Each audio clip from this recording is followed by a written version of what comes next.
One of the key issues which was touched upon, I think, by everybody, is the image of the industry and the lack of the opaqueness of the industry.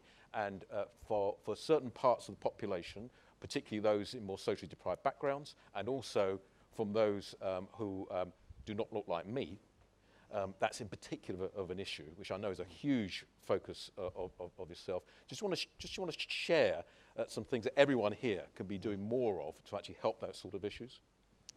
So I knew that this underrepresentation was self-perpetuating, but you know we part of the ethnicity work stream talk about black. We're doing this event in November trying to attract students, and the amount of feedback I've had from students on this event, you know, just saying, well, you know, I was added to a WhatsApp group from it's a group of like all the head of the president of ACSs and vice president of ACSs across the country.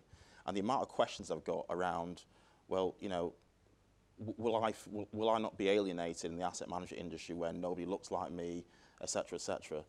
And so I think one solution to that is what we're trying to do at this event is to showcase role models, showcase, you know, fund managers, black people from distribution, and say, look, you know, there are people that look like you and sound like you and have come from a similar background as you that are in the industry and have reached a relatively senior level.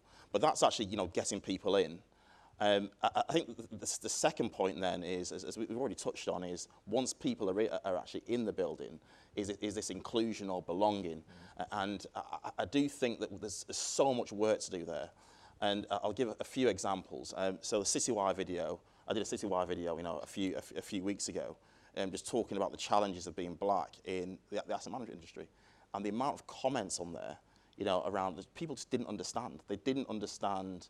They couldn't appreciate that because they haven't had those same challenges. They couldn't appreciate or couldn't empathise with those challenges. And the mentoring circles that we do, you know, every 2 months. Again, as part of we talk about black, where we have like essentially 15 people on one side of the room of, you know, 1 to 10 year experience, and then some senior people on the other side of the room. And these build up of microaggressions and the challenges that people go through are really hard to articulate. So just one more example around that is and it's an example I often use, is that a lady in reporting in the asset management industry, you know, economics degree, traded in her portfolio in her own time, you know, really was passionate about investing. And I asked her, a black lady, I said, you know, she said to me, if a role was made available on her investment floor in her particular business, that she wouldn't even apply, even though she's passionate about investing, because nobody looked or sounded like her. And it's an example I often use. But when I use it and I'm talking to people of diverse characteristics or allies, let's say, people seem to get it. But when I talk to people who let's say are not converted yet, they just don't understand the importance of feeling like you belong in an organisation, not feeling alienated. So that education piece around really trying to educate people on how to empathise, how everybody wants to feel like they belong in an organisation, I think is really important. Thank you.